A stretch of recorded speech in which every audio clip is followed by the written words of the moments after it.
En este segundo momento de intervención en nuestro Calibaneando quisiera referirme a la Orquesta Aragón, aprovechando la presencia entre nuestros invitados de Justo Emilio Rueda, un destacado músico e intérprete de esta orquesta, y que tengo que confesar que me hubiera muerto por conocer en persona, para conversar, para hacerle tantas y tantas preguntas que siempre vienen a la mente de uno cuando se encuentra con un músico con una destacada trayectoria como la suya.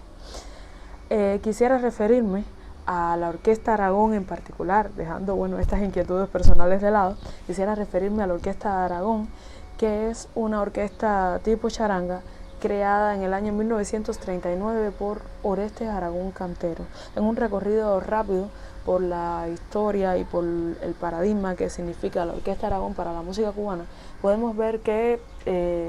emergió en la ciudad de Cienfuegos, que tuvo varias denominaciones, entre ellas Rítmica 39 y Rítmica Aragón. Contó entre sus músicos con destacados intérpretes de la talla de Efraín Loyola, Pepito Palma, Richard Ewes, Felo Bacallao, Pepe Olmo, y así sucesivamente. Pudiéramos estar todo el día hablando de ellos, y lo más curioso es que, de acuerdo a las investigaciones desarrolladas por el destacado doctor en ciencias y compositor, José Loyola, se trata precisamente de un formato cuya exclusividad, cuya unicidad dependió un poco, recayó un poco en la capacidad que tuvieron sus músicos en cada instrumento en constituir cátedra, en crear un estilo, una forma de interpretación, una adecuación a la interpretación, para ser más preciso, que tuviera que ver específicamente con el formato de charanga a nivel general, pero que se insertara con mayor perfección en la sonoridad de la orquesta. Esto es precisamente una de las cuestiones que están en la base, que subyacen en ese estilo inconfundible que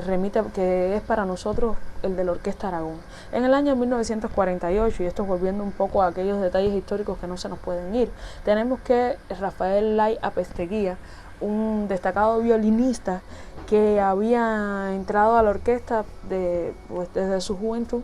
asumió la dirección, y con esto se marca un nuevo proceso de continuidad para la orquesta que los llevó a su etapa dorada en los años 60 y 70. Este periodo se conoce como el dorado de la orquesta porque estuvo en espacios estelares de la programación radial cubana, pero además contó con una amplia difusión, no solo para Cuba, sino también para el resto del mundo. Yo quiero señalar que uno de los aspectos que más me llama la atención precisamente de esta orquesta es que quedan en los fondos de Radio Progreso muchas grabaciones que se realizaban para programas estelares en vivo, en los cuales la Orquesta Aragón se insertaba, y uno podía sorprenderse de la fidelidad, la afinación que mostraban los violines, del empaste, de la capacidad de la orquesta de sonar como un todo,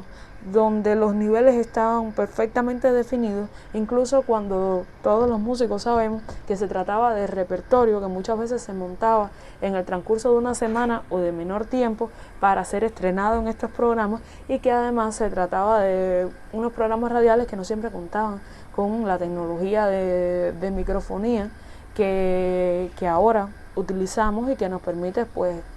asumir todo tipo de formatos y realizar todo tipo de correcciones en la interpretación. Esto es un mérito que creo que hay que destacar de la orquesta y de las grabaciones antiguas de la orquesta. Y yo siempre pienso, cuando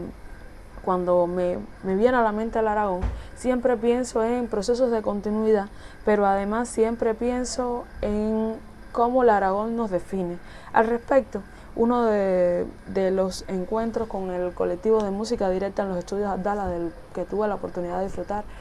2 meses antes de venirme acá, pude presenciar un debate en torno a un tema que tenía que ver con la marca país, que básicamente es definido como aquel sonido, aquel formato instrumental o aquel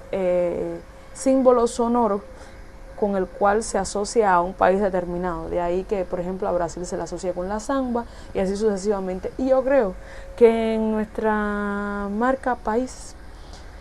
el sonido del Aragón tiene que estar, porque no es solo una cuestión de marcar una época, sino de mostrar cómo esa sonoridad que fue gestada en una época específica puede constantemente actualizarse sin sacrificarse, sin perderse, sin ceder ante el mainstream, y puede además mantenerse siendo relevante. La relevancia es algo importante. Ello lo comprueba la trayectoria de esta orquesta, que recibió de parte de la UNESCO la medalla a Pablo Picasso, que además ha estado en escenarios prestigiosos como el Carnegie Hall y el Lincoln Center de Estados Unidos y el Olympia de París, el Teatro Olympia de París. Además está en el Salón de la Fama de la Música Latina también de Estados Unidos. Y si hacemos una búsqueda rápida, yo siempre le pido a los amigos que nos acompañan en el Calibaneando que hagan búsquedas en internet, que intenten revisar. Podemos verificar la presencia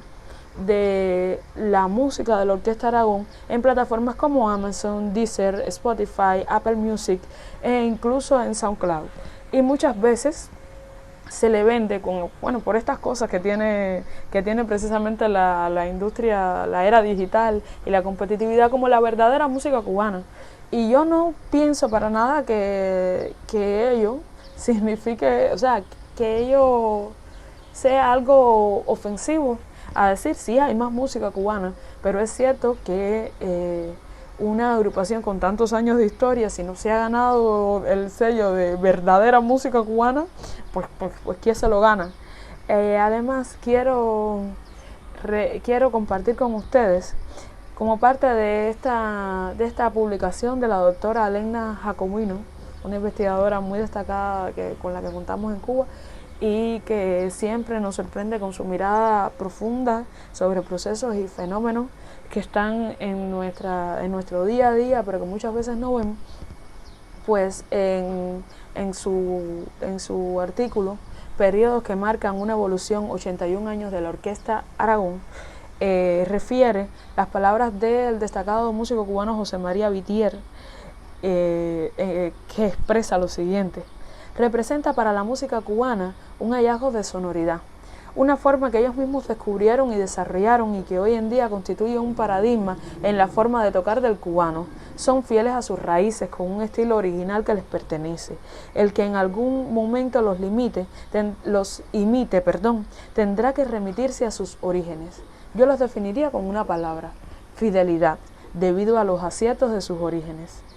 Y es precisamente esta fidelidad lo que le ha ganado un posicionamiento a la Orquesta Aragón en destacados certámenes internacionales como los